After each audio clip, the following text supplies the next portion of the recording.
Hello दोस्तों, स्वागत है आपका आज की हमारी इस वीडियो में। आज की इस वीडियो में हम अनुपात समानुपात के कुछ ट्रिकी क्वेश्चनों को जानेंगे दोस्तों, जिनका तरीका मैं ऐसा बताऊंगा जो बहुत ही शॉर्ट होगा और जिससे आप आसानी से कम समय में सभी क्वेश्चनों को सॉल्व कर पाएंगे दोस्तों। ठीक है, कल जो हमने पिछली वीडियो में जो क्वेश्चन पढ़े थे वो बहुत ही बेसिक थे। आज जो क्वेश्चन है दोस्तों वो टफ हैं और साथ साथ ट्रिकी भी हैं दोस्तों। तो चलिए आज के पहले क्वेश्चन पे चलते हैं। पहला क्वेश्चन है, यदि ए का 30% बराबर बी का 0.25 बराबर सी का 1/5 हो तो ए अनुपात बी अनुपात सी क्या होगा, ये हमसे पूछा है दोस्तों। ऐसे क्वेश्चनों को सोल्व करने के लिए आप दोस्तों ऐसे लिख लीजिए, जैसे इसने बोला है, देखो 30% है, परसेंट हटाया तो बटे में 100 लगा दूंगा। ये है ए के साथ दोस्तों। ठीक है, बी के साथ क्या है 0.25, तो पॉइंट हटाऊंगा तो बटे में 100 बढ़ जाएगा, तो इसका भी 100 बढ़ा दिया नीचे। ठीक है, गुणा में बी बराबर में सी का 1/5 मतलब 1/5 सी, ये तो सीधा का सीधा दिया ही हुआ है। अब क्या करें दोस्तों, जो कट रहे हैं उनको काटे, 25 एकम 25, 25 चौक 100, यहां से 0 से 0 काट दिया। यदि अब आपको ए अनुपात बी अनुपात सी का मान चाहिए तो आप टुकड़ों में निकालो दोस्तों। देखो पहले ए अनुपात बी का निकालेंगे, फिर बी अनुपात सी का निकालेंगे इधर से। ठीक है, और फिर दोनों को जोड़ के ए अनुपात बी अनुपात सी का निकाल देंगे। कैसे निकालेंगे, आइए दोस्तों, हमको कोई लेसे में से नहीं लेना, यहाँ पे लेसे लगा के और इनको सोल्व नहीं करना जिससे क्वेश्चन बड़े हो जाए। के मान के या एक्स मान के भी नहीं करना, उससे ही बड़ा हो जाएगा। अब डायरेक्ट करो। देखो मैं एक क्रॉस मल्टीप्लाई वाली जो मेथड है वो लाया हूं दोस्तों, और उससे बहुत ही आसानी से सोल्व कर सकते हैं। आप क्रॉस मल्टीप्लाई करो ऐसे। ठीक है, तो जो ऊपर मान आएगा वो तो पहले वाले का अनुपात होगा और जो नीचे मान आएगा वो दूसरे वाले का मान होगा, जो दूसरा अनुपात है उसका मान होगा दोस्तों। ऐसे ही हमेशा होगा। ठीक है, तो बाद वाला है उसका मान नीचे वाला और पहले वाला उसका मान ऊपर वाला। पहले ए आया है तो 10 एकम 10, ये ए के नीचे लिख देंगे। ठीक है, बी के नीचे के लिखेंगे 3 चौको 12, तो ये नीचे वाला। ठीक है, इसी प्रकार इधर का मान निकालना है तो करो गुणा, 4 एकम 4, ये ऊपर है तो बी का मान, 5 एकम 5, ये नीचे है तो ये सी का मान। अब देखेंगे आप बी दोनों जगह आया है और बी का मान दोनों जगह अलग है, यहाँ 12 और यहाँ 4 है। तो दोस्तों इनको सेम बना लो, समान बना लो। समान कैसे बनाए, हमेशा जो बड़ी संख्या है उसको देखो कि बड़ी संख्या छोटी संख्या से कैसे बन सकती है। कैसे बन सकती है दोस्तों, 4 से 12, 3 से यदि गुणा करूंगा तो 4 से 12 बन जाएगा, 3 से गुणा कर देंगे। ठीक है, तो यहां 3 से गुणा करेंगे तो बी का मान 12 हो जाएगा, लेकिन केवल अनुपात में एक ही मान को गुणा नहीं करना, दोनों को गुणा करना होता है। तो यहां 3 से इसको गुणा करेंगे तो ये हो जाएगा 3 पंजे के 15। देखो बी का मान समान हो गया, इसका मतलब ए का मान आ गया दोस्तों 10, बी का मान आ गया 12 और सी का मान हो गया 15। यही इनके अनुपात है दोस्तों। ठीक है, इस प्रकार से हम इन क्वेश्चनों के आंसर आसानी से निकाल सकते हैं। ठीक है दोस्तों, समझ पाए आप लोग। तो देखिए दोस्तों, आज के अगले क्वेश्चन पे आते हैं। आपकी प्रैक्टिस के लिए मैंने जैसा पिछला क्वेश्चन था उसी तरह का क्वेश्चन रखा हुआ है। पढ़िए क्वेश्चन को। ए का 2/3, बी का 75% बराबर है सी के 0.6 के। तीनों आपस में बराबर है, कैसे निकालना है, वही 2/3 ए बराबर में 75% है, परसेंट हटाया तो नीचे 100 लगा दूंगा, 100 बी बराबर में 0.6, एक के बाद पॉइंट है तो 10 बढ़ा दूंगा, मतलब एक 0 बढ़ाएंगे नीचे 10 आ जाएगा। ठीक है, ये सी। जो कट रहे हैं उनको काट लें दोस्तों। यहां से काटा ये 3 बार और ये 4 बार दोस्तों। ठीक है, इसी प्रकार से यहां से काटा ये 3 बार और ये 5 बार दोस्तों। देखिए आगे हमको उसी तरीके से ए अनुपात बी निकालना होगा। सबसे पहले ए अनुपात बी निकालेंगे दोस्तों। ठीक है, और इधर की साइड निकालेंगे बी अनुपात सी। ठीक है, ये दोनों ही निकालें दोस्तों हमको। तो ए अनुपात बी के लिए क्या करो, सबसे पहले क्रॉस मल्टीप्लाई, ऊपर वाला मान ए का होगा, नीचे वाला मान बी का होगा। ऊपर निकला 3 3 के 9, नीचे आया 4 दूनी के 8, ये बी का मान आ गया दोस्तों। अब इस वाले को सोल्व करेंगे। देखो दोस्तों, इन दोनों का ही हमको निकालना है केवल। तो अगर इनमें आपस में कुछ कट रहा है तो हम काट सकते हैं। इनमें कुछ नहीं कट रहा था इसलिए नहीं काटा हमने, इनमें कुछ कट रहा है तो हम काट सकते हैं। यहाँ 3 से 3 कट सकता है, ऊपर ही है। ठीक है, तो ऊपर आराम से कट जाता है। यहाँ 1 बच गया, यहाँ भी 1 बच गया। हम क्रॉस में मल्टीप्लाई करेंगे तो यहाँ देखेंगे 4 एकम 4 और यहाँ 5 एकम 5। ठीक है दोस्तों, अब बी का मान फिर चेंज हो गया। यहाँ 8 है और यहाँ पे मान है दोस्तों 4। ठीक है, यहाँ मान कितना है दोस्तों 4 है, मतलब 4 से हमको कहां पहुंचना है, 8 पे पहुंचना है। कितने गुणा पर है ये मान, 2 गुणा पे। तो इसको 2 से गुणा करेंगे ये भी 8 हो जाएगा, इसको 2 से गुणा करेंगे ये हो जाएगा दोस्तों 10। ठीक है, 5 दूनी के 10। तो अब देखिए ए बी सी का मान क्या हो गया, 9 अनुपात में 8 अनुपात में 10। यही इसका सही अनुपात है दोस्तों। ठीक है, बिना ले से लिए हमने डायरेक्ट मान निकाल दिए हैं। क्लियर हो पाया आपके इस तरीके का कॉन्सेप्ट। इस ट्रिक से आप बहुत ही आसानी से जल्दी से आंसर निकाल पाएंगे दोस्तों। चलिए अगले क्वेश्चन पे चलते हैं। अब अलग टाइप के क्वेश्चन है। आइए दोस्तों देखिए, इस प्रकार के क्वेश्चन वैसे तो ये क्वेश्चन दशमलव भिन्न में आते हैं दोस्तों, और मैं वहां पे जब उसकी वीडियो डालूंगा तो आपको डिटेल में इसके बहुत सारे टाइप बताऊंगा, एक स्पेशल वीडियो इस टाइप के क्वेश्चनों की बनाएंगे। लेकिन अनुपात में भी ये क्वेश्चन दिए हुए होते हैं, तो यहाँ पे मैंने 1-2 क्वेश्चन लिए हैं आपको समझाने के लिए। इसके ऊपर अलग से वीडियो बनाऊंगा दोस्तों, इसलिए कोई भी दोस्त ये नहीं समझे कि इसके इतने ही प्रकार है, इसके बहुत सारे प्रकार होते हैं इस टाइप के क्वेश्चनों के। तो आइए पहला क्वेश्चन है, इसमें 4:7 एवं 3:5 में से कौन सा अनुपात छोटा है, ये हमको देखना है दोस्तों। तो यहाँ पे कोई ट्रिक नहीं लग रही, तो हम देखो इसको ऐसे बटे के रूप में भी लिख सकते हैं, 4/7 और 3/5। एक तरीका तो है दोस्तों इसका क्रॉस मल्टीप्लाई करके निकाल सकते हैं, वज्र गुणा करके हम निकाल सकते हैं कौन सा छोटा है कौन सा बड़ा। कैसे निकालना है, देखो वज्र गुणा करो क्रॉस मल्टीप्लाई, ऐसे जो ऊपर वाली मान है उधर की साइड उसका मान मानेंगे हम। ऊपर यहाँ 4 है तो गुणा किया 4×5 = 20, तो इसका मान हो जाएगा 20। ऊपर वाला जिसका गुणा होगा वो उसका मान होगा, यहाँ ऊपर 4 था तो इसका मान है 20। यहाँ ऊपर वाला ये 3 है, 3×7 = 21, तो 21 इसका मान है दोस्तों, ठीक है। अंश वाला जिसका होगा गुणा वही उसका मान होगा। तो आइए दोस्तों, अब ये बोला क्या छोटा है, यहाँ पे कौन सा छोटा है, तो 20 छोटा है, 21 बड़ा है। तो छोटी भिन्न भी कौन सी है, 4:7, 4/7 छोटी भिन्न। बड़ी कौन सी है दोस्तों, 3/5। ये तो एक तरीका है। दूसरा तरीका है दोस्तों इसका बेसिक तरीका, भाग विधि। भाग विधि से भी आप निकाल सकते हो। कैसे निकालेंगे, यहाँ पे 4/7, यहाँ पे 3/5, ठीक है। जब इस प्रकार से आपको निकालना है तो आप इनके आगे एक जीरो लगा दो अपनी तरफ से, एक जीरो जोड़ देंगे अपनी तरफ से दोस्तों। भाग देंगे, 7 का भाग दिया इसमें दोस्तों, तो ये आ गया 7×5 = 35, 5 बच गए, ठीक है। 50 हो गए, 7×7 = 49। इसमें दिया तो 5×6 = 30। अब देखें कौन सा छोटा है, छोटा पूछा है इसने इसलिए, तो छोटा ये वाला मान है, मतलब 4:7 जो भिन्न है वो छोटी है, ठीक है दोस्तों। इस प्रकार से आप निकाल सकते हैं, दोनों ही मेथड मैंने आपको सिखा दिए। जब दो अनुपात आए उनमें से आपको छांटना हो तो क्रॉस मल्टीप्लाई वाला बहुत इजी है, एक ही स्टेप में आंसर निकल जाता है, मुंह जबाने निकल सकता है आंसर। और अगर 3 आ जाए, 4 आ जाए तो उसमें ये वाला मेथड में थोड़ा कम टाइम लगता है, इसमें थोड़ा सा ज्यादा टाइम लग जाता है दोस्तों। करके मैं दोनों से बताऊंगा आपको, ठीक है। चलिए अगले क्वेश्चन पे चलते हैं।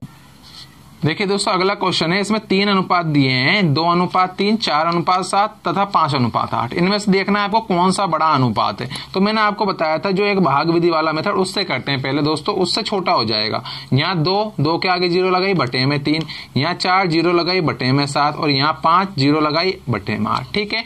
यहाँ से हम मान निकालें तो देखो निकालेंगे, 3×6 = 18, फिर 2 बच गए, 3×6 = 18। यहाँ से करा 7×5 = 35, 5 बच गए, 7×7 = 49, ठीक है। यहाँ से करा 8×6 = 48 और 6.2 20 बच गए थे, ठीक है। ये हमारे आंसर आए दोस्तों। अब इसने पूछा कौन सा अनुपात बड़ा है, बड़ा पूछा, तो बड़ा कौन सा है दोस्तों, ये वाला मान बड़ा है, तो यही अनुपात बड़ा है, 2:3, ठीक है दोस्तों। 2:3 ये बड़ा है, यही आंसर है दोस्तों इसका। अब इसको दूसरी विधि से भी कर सकते हैं, उस विधि का नाम है क्रॉस मल्टीप्लाई, ठीक है। उससे भी सोल्व कर सकते हैं। उससे कैसे करेंगे दोस्तों, 2 के जोड़ों में हमको क्रॉस मल्टीप्लाई करना पड़ेगा। पहले हम इनको ले लेते हैं, फिर दूसरे दोनों को ले लेंगे, फिर पहले और तीसरे को ले लेंगे, ऐसे करेंगे। पहले इन दोनों को लेते हैं। देखिए 2×7 = 14, 4×3 = 12। इन दोनों में कौन बड़ा है दोस्तों, ये वाला बड़ा है, ठीक है। अब इन दोनों को ले लेते हैं, यहाँ पे इन दोनों को लिया तो 7×5 = 35, 8×4 = 32। इन दोनों में कौन बड़ा है दोस्तों, ये वाला बड़ा है, ठीक है। इन दोनों में ये वाला बड़ा है, मतलब 35। अब कौन कौन से रह गए दोस्तों, ये तो समझ में आ गया कि ये तो दोनों से छोटा है, ये इससे भी छोटा है और ये वाला इससे भी छोटा है, ठीक है। यहाँ 12 ही रह गया था, तो इसको आउट कर दो। अब इन दोनों में देखते हैं इनमें कौन बड़ा है, जो बड़ा होगा वही हमारा आंसर है। आ जाइए, देखिए 2/3, 5/8, 8×2 = 16, ठीक है दोस्तों, और 3×5 = 15। कौन बड़ा है दोस्तों, 16 मान बड़ा है, तो ये वाला जो अनुपात है ये हमारा आंसर है, यही बड़ा है। ये है क्रॉस मल्टीप्लाई का तरीका। समझ पाए आप लोग, इस प्रकार से आपको सोल्व करना है एग्जाम में भी अगर क्वेश्चन आता है तो दोस्तों, ठीक है। चलिए अगले क्वेश्चन पे हम चलते हैं। आइए दोस्तों अगला क्वेश्चन अलग है। यहाँ पे हमको बांटने हैं रुपयों को 2 व्यक्तियों में। रुपए हैं 675, इनको ए और बी में बांटना है। अनुपात है 5:4। तो मैं लिख लू, देखो ए और बी का अनुपात दे रखा है यहाँ पे 5, अकेला है इसलिए आर लगा दूं इसके साथ में 5R, और अनुपात को दर्शाने के लिए, अनुपात के मानों को दर्शाने के लिए कि उनका अलग पहचान हो जाए, इसलिए मैं आर लगा रहा हूं दोनों तरफ। 5 और 4 टोटल अगर इनकी राशि में मिलाऊं अनुपात में तो कितने आर हो जाएगी दोस्तों, 9R। जबकि रुपए में कितने दिए टोटल, 675 दोस्तों। कितने गुणा पर है वो निकाल लीजिए आप। 9 का भाग देंगे, 9×7 = 63, 4 बच गए, 9×5 = 45, 75 गुणा पे है दोस्तों। अब दोनों के मान निकाल लें यहाँ पे ए और बी के, तो इसको भी 75 से गुणा कर देंगे दोस्तों। 5 5 5 25 की 5 5 7 35 और 2 37 375 रुपए इसका आया। और इसका कितना आ जाएगा, या तो आप 675 में से 375 घटा ले 300 आ जाएगा, या फिर 75 गुणा करेंगे तब भी कितना आएगा, 300 ही आएगा। ठीक है, बड़ी आसानी से मैं कह रहा हूं आप मुंह जबानी मान निकाल सकते हैं, कोई भिन्न भिन्न बनाने की कोई आवश्यकता नहीं है बिल्कुल भी यहाँ पे ऐसे क्वेश्चनों में दोस्तों। चलिए अब इसी वाले कॉन्सेप्ट का थोड़ा सा भारी भरकम क्वेश्चन, टफ क्वेश्चन लेते हैं दोस्तों। ठीक है, मजा आएगा दोस्तों। चलिए अगले क्वेश्चन आइए दोस्तों, ये रहा अगला क्वेश्चन। अगला क्वेश्चन है 846 रुपए को ऐसे दो भागों में व्यक्त कीजिए कि प्रथम भाग का 5वां भाग तथा द्वितीय भाग का 8वां भाग 3:4 के अनुपात में हो। ये क्वेश्चन इसने हमसे पूछा है दोस्तों। तो कैसे सोल्व करेंगे, मैंने मान लिया एक भाग तो ए है तो उसका 5वां भाग, ठीक है, ये 5वां भाग दोस्तों। ठीक है, अनुपात को मैं बटे में लिख सकता हूँ, ये बटा लगा दिया। दूसरे भाग को मैं बी मान लू और उसका 8वां भाग तो बटे में 8 लगा दूं दोस्तों। ठीक है, कितना होना चाहिए उनका अनुपात, 3:4 मतलब 3/4 होना चाहिए। इसको आगे सोल्व करें दोस्तों हम तो कैसे आएगा, देखो इसको a बटा b लिखेंगे, ये ऊपर चल जाएगा तो ये 8/5 बराबर में 3/4 दोस्तों। यहाँ पे ये जो गुणा होंगे क्रॉस में होंगे, इधर जाएंगे तो a अनुपात b का जो मान आ गया दोस्तों यहाँ से निकल के, मैंने बताया था आपको कि ऊपर वाला मान a का है और नीचे वाला मान b का है। तो ये आ गया 5 3 15 और 8 चौक ये आ गया दोस्तों 32। ठीक है, अगर मैं इनको अनुपात के रूप में दर्शाऊं तो टोटल मान हो जाएगा यहाँ से 15 और 32 47 आर दोस्तों। ठीक है, और 47 आर का मान जो रुपए में इसने दिया है दोस्तों वो दिया है 846 रुपए। कितना दिया है दोस्तों, 846 रुपए। कितने गुणा पर है इसको देख लीजिए एक बार, 47 एकम 47। ठीक है, और बच गए दोस्तों यहाँ पे बच गए दोस्तों 37 बच गए, 376 हो गए। तो ये 376 में भाग जाएगा 8 बार, मतलब 18 गुणा पर है दोस्तों। कितने गुणा पर है, 18 गुणा पर है। 18 गुणा पर है तो इस मान को भी कितने गुणा पे ले जाएंगे हम, 18 गुणा पे। ठीक है, 18 गुणा पे इस मान को ले गए तो आ जाइए देखिए 15 8 के 120 की 0 हासिल 12, 15 एकम 15 और 12 दोस्तों हो गए ये 27 270 रुपए तो यहाँ पे हो गए दोस्तों। इसको भी हम 18 गुणा पे रख देंगे दोस्तों। यहाँ को इसको 18 गुणा पे रखा तो कितना आया, 18 दूनी के 36 86 3 18 3 54 और 3 दोस्तों ये हो गए 57 576 यहाँ से आए दोस्तों। ठीक है, तो दोनों ही हमने निकाल लिए हैं मान, दोनों इसने पूछे थे कैसे कैसे हम इनको विभक्त करेंगे। तो इस प्रकार से बड़ी आसानी से आप आंसर निकाल सकते हैं एग्जाम में। चलिए अगले क्वेश्चन पे हम चलते हैं दोस्तों। देखिए दोस्तों, ये रहा अगला क्वेश्चन। देखने में बहुत टफ लग रहा होगा लेकिन मैं बोल रहा हूँ कि बहुत ही आसान है, मुंह जबानी सोल्व करा तो बिना पेन चला। कैसे कर सकते हैं, यहाँ से y कॉमन ले लिया तो यहाँ बच गया x प्लस वाई। इसमें x प्लस वाई भी होता है, x माइनस वाई भी होता है। x प्लस वाई से x प्लस वाई कट गया तो y बटे में x माइनस वाई बच गया। y का मान है 3, x माइनस वाई हो जाएगा 7 में 3 गए 4, 3/4 आंसर हो जाएगा दोस्तों। मुंह जबानी में बोल रहा हूँ, कुछ करने की जरूरत नहीं है, बता देता हूँ। जिनको कम समझ में आता है वो देख लें, कमजोर जो विद्यार्थी है वो देख लें दोस्तों। क्या करूँ, यहाँ से ऊपर से y कॉमन ले लिया क्योंकि y यहाँ भी है यहाँ भी है तो यहाँ x बच गया और यहाँ y। ठीक है दोस्तों, और ये x square minus Y square का एक फॉर्मूला होता है अलजेब्रा में, जो किस प्रकार से खुलता है, एक बार तो प्लस में लिख देते हैं दोनों को और एक बार दोस्तों माइनस में लिख देते हैं। यही होता है इसका मतलब। देखो ऊपर नीचे ये प्लस प्लस वाले सेम है, कट गए दोस्तों। आ जाइए देखो y का मान कितना है, y का मान है यहाँ पे 3। ठीक है, और नीचे x माइनस वाई, x का यहाँ 7 है और यहाँ y का कितना 3। अनुपात में ये सारी चीजें इसलिए कोई दिक्कत ही नहीं है। 7 में से 3 गए तो 4, तो आंसर आ जाएगा इस क्वेश्चन का 3/4। बहुत अच्छा क्वेश्चन है, बहुत ही सीधा। चलिए अगले क्वेश्चन पे चलते हैं। देखिए दोस्तों, ये रहा अगला क्वेश्चन आपके सामने। जितना सीधा ये क्वेश्चन देखने में लग रहा है दोस्तों उतना सीधा वास्तव में है नहीं। मैं अभी आपको सोल्व करके बताऊंगा तब आप लोग समझेंगे, लेकिन मैं बहुत ही सीधे तरीके से इसको सोल्व करूंगा जिससे आपको आसानी से समझ में आ जाएगा। a प्लस बी अनुपात b प्लस सी अनुपात c प्लस a का अनुपात दे रखा है 6:7:8 तथा a b c की जो योग है उसका मान दे रखा है 14 दोस्तों, और c का मान आपसे पूछा है। ध्यान रहे दोस्तों, ये तो अनुपात का मान है और ये इसकी सही वैल्यू है दोस्तों। ठीक है, दोनों में फर्क होता है। तो आइए अगर मैं इस अनुपात के मान को मैं जोड़ूं, मैंने देखा यहाँ a एक बार आया और 2 बार आया, b भी 2 बार आया, c भी 2 बार आया।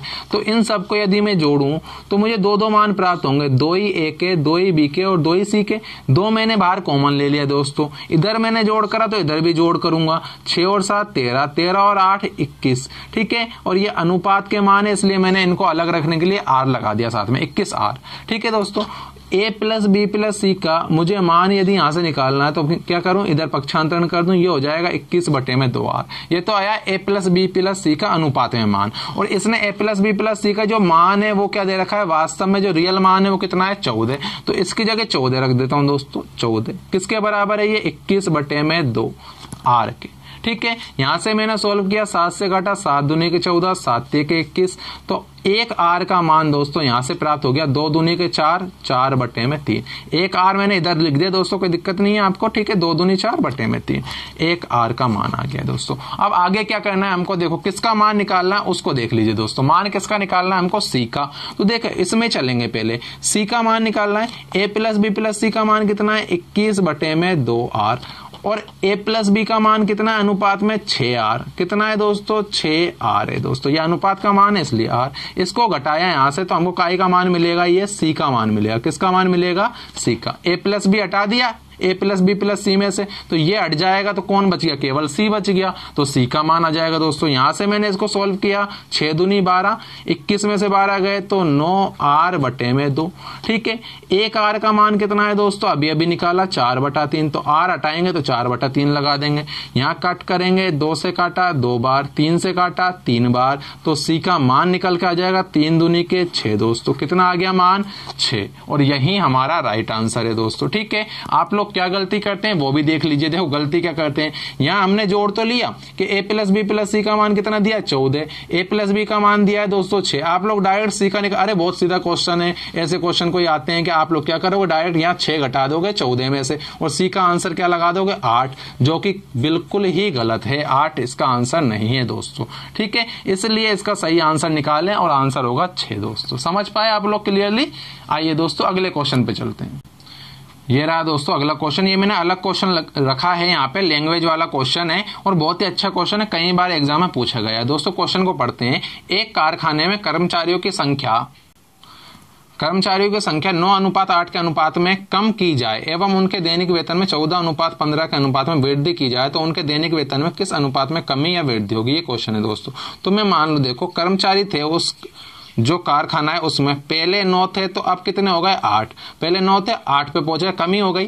ठीक है, और जो उनका दैनिक वेतन है मतलब उनकी सैलरी है वो कितनी थी, पहले 14 थी और अब कितनी हो गई, बढ़कर वृद्धि हो गई, 15 हो गई। टोटल निकालते हैं दोस्तों हम। तो टोटल कैसे निकालें, टोटल जो सैलरी है वो कैसे निकालेंगे, इनका गुणा कर देते हैं। ठीक है, एक आदमी की सैलरी से उनकी संख्या को गुणा कर देंगे तो टोटल सैलरी आ जाएगी उस कारखाने की एम्प्लॉय की। ठीक है, तो यहाँ 14 को 9 से गुणा करा तो 126 तो पहले थी उनकी सैलरी, और अब कितनी हो गई, 15×8 के 120। अभी ये कट रहे हैं तो काट लीजिए दोस्तों। यहां से काटा मैंने, ये 21 बार और ये 20 बार, मतलब पहले उनकी सैलरी 21 थी टोटल और अब उनकी सैलरी कितनी हो गई है, टोटल 20 हो गई है दोस्तों। उनका वेतन 20 हो गया है, मतलब अब कमी हो गई, तो हम बोलेंगे 21:20 के अनुपात में क्या हुई है दोस्तों, ये कमी हुई है। यही इस क्वेश्चन का राइट आंसर है दोस्तों। आशा करता हूं आपको पूरी वीडियो बहुत अच्छी लगी होगी, अच्छे से समझ में आए होंगे। मैंने सेलेक्टेड क्वेश्चन लिए हैं जो एग्जाम में पूछे जाते हैं दोस्तों। ठीक है, तो आप लोग मेरी वीडियो को शेयर करें इसी प्रकार से, जिससे ये वीडियो ज्यादा से ज्यादा लोगों को फायदा पहुंचा सके दोस्तों। ठीक है, धन्यवाद।